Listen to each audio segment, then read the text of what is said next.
Christmas. You see, says heist on it. Yes.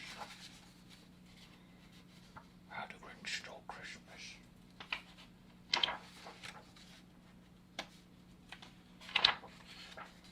Every who down in Whoville liked Christmas a lot. Well, good for them.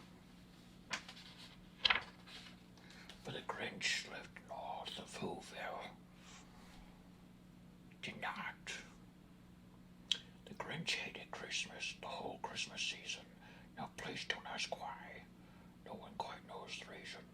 It could be his head wasn't screwed on just right. It could be perhaps that his shoes were too tight.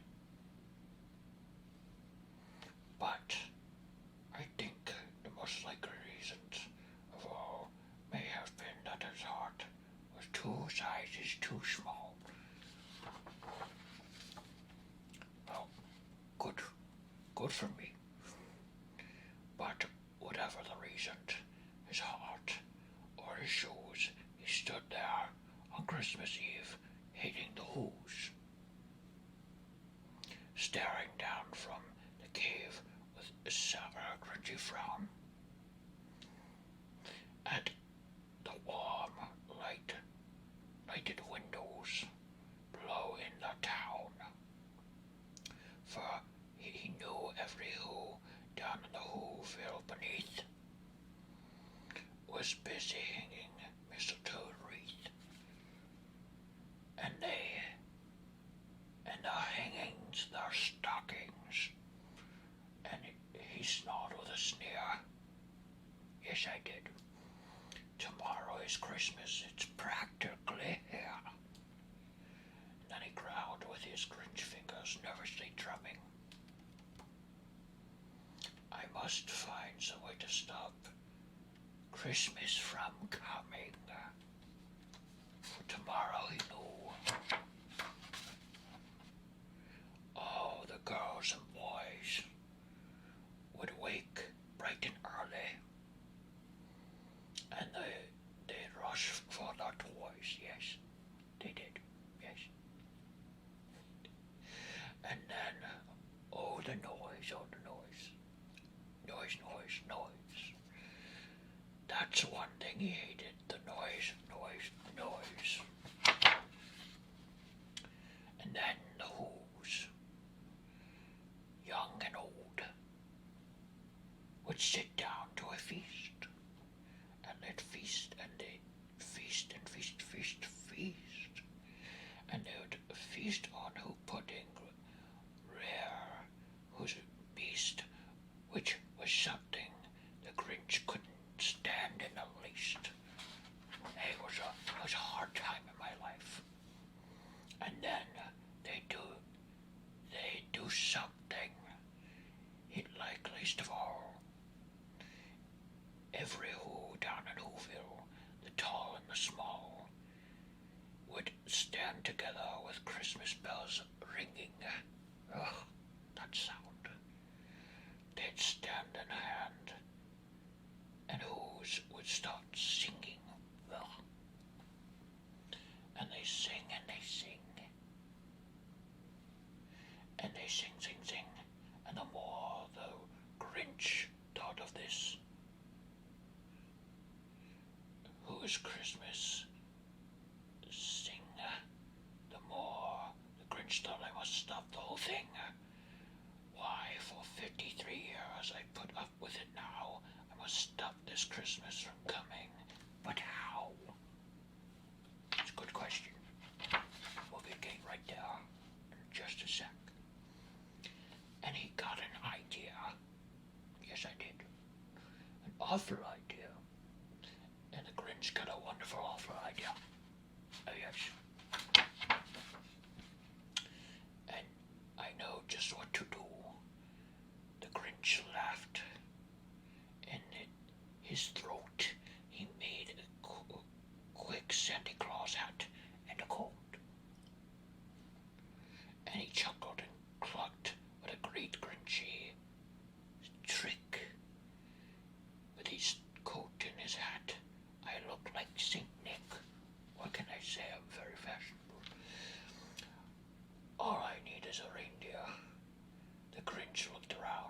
but since the reindeer are scarce, there was none to be found.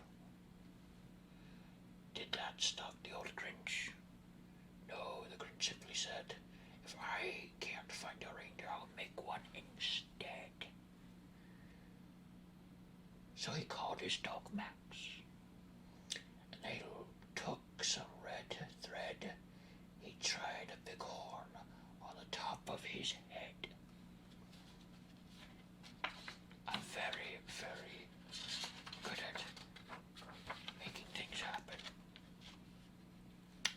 And then he loaded some bags, some old empty sacks, on a ramshackle sleigh, and he hitched up old Max.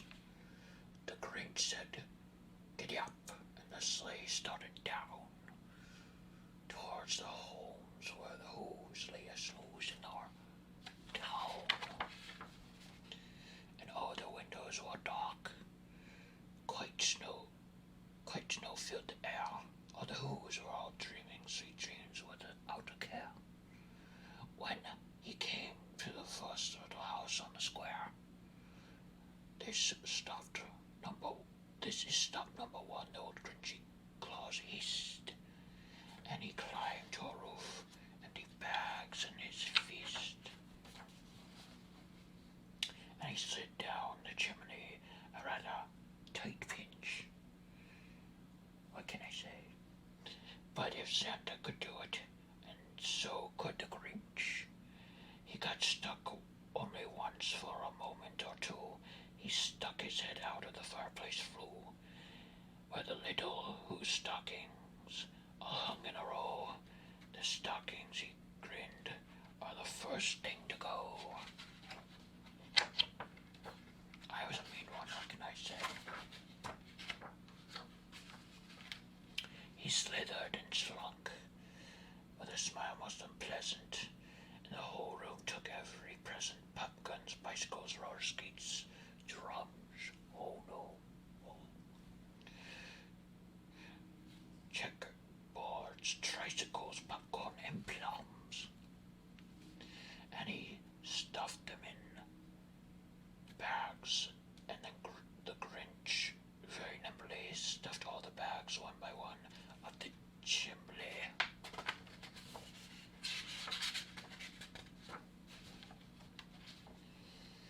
He slunk to the icebox. Yes, I did. He took those Who's feast. He took the Who's pudding. He took the roast beast. Ooh. He cleaned out the icebox as quickly as a flash. Why, the Grinch even took our last can of Who hash. Hey, Who hash is a hard thing to find. Good stuff. He stuffed all the food up the chimney with a glee. And now, grinned the Grinch, I will stuff up the tree. Oh, yes, I did. And the Grinch grabbed the tree and he started to shove when he heard a small sound like the coo of a dove. Well, you know, little kids. He turned around fast and he saw a small Who. Little Cindy Lou Who was not more than 2. And the Grinch had been caught by this tiny Who daughter, who got out of bed for a cup of cold water.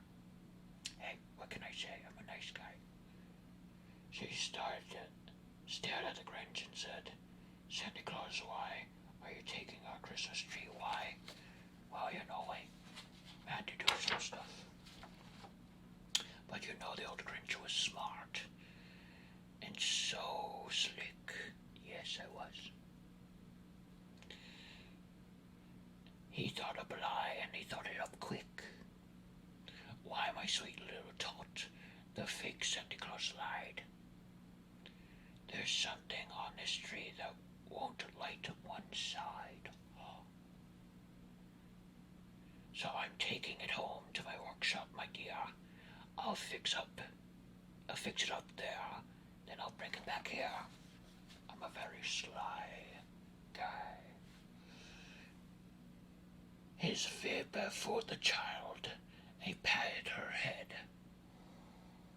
He got her a drink, and he sent her to bed. Hey, I gotta play the role of Santa Claus, right? So, and then when Cindy Lou, who went to bed with her cup, he went to the chimney and stuffed the tree up.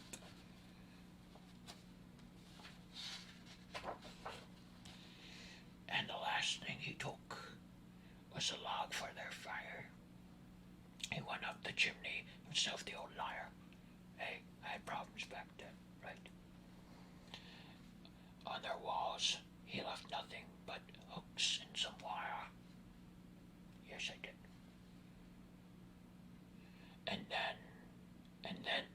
And the one speck of food that he left in the house was a crumb too small even for a mouse. And then the same thing to the other Who's houses, leaving crumbs much too small for the other Who's mouses. It was 1:15 dawn,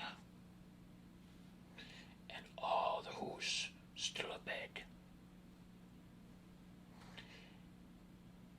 And all the Who's knows when he packed up his sled. Even I need a sled sometimes. When he packed up his sled, he packed it up with the presents and the ribbons, the wrapping, and the tags and the tinsels, and the trimmings and the trappings.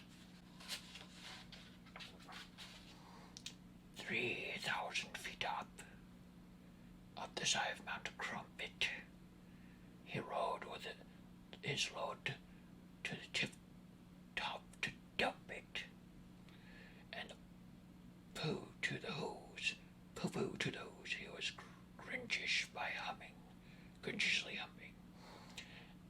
They're finding out now, no Christmas is coming. Ooh. They're just waking up. I know just what they'll do. Their mouths will be hanging a minute or two. And the Who's down in Whoville will cry boo-hoo. Well, too bad. And that's a noise. Grin the Grinch. That I simply must hear. So he paused, and the Grinch put his hand to his ear. And he did hear a sound rising over the snow. It started in low, and then it started to grow. But the sound wasn't sad. Why, the sound was merry. It couldn't be so, but it was merry, very. He stared down at Whoville. The Grinch popped his eye. He shook. What he saw was a shocking surprise. Oh my God. Every Who down in Whoville, the tall and the small, was singing without a presents at all. He hadn't stopped Christmas from coming. It came somehow or another. It just came just the same.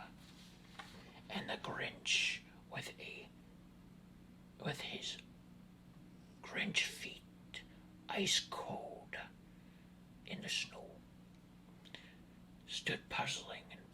How could it be so? It came without ribbons, and it came without tags.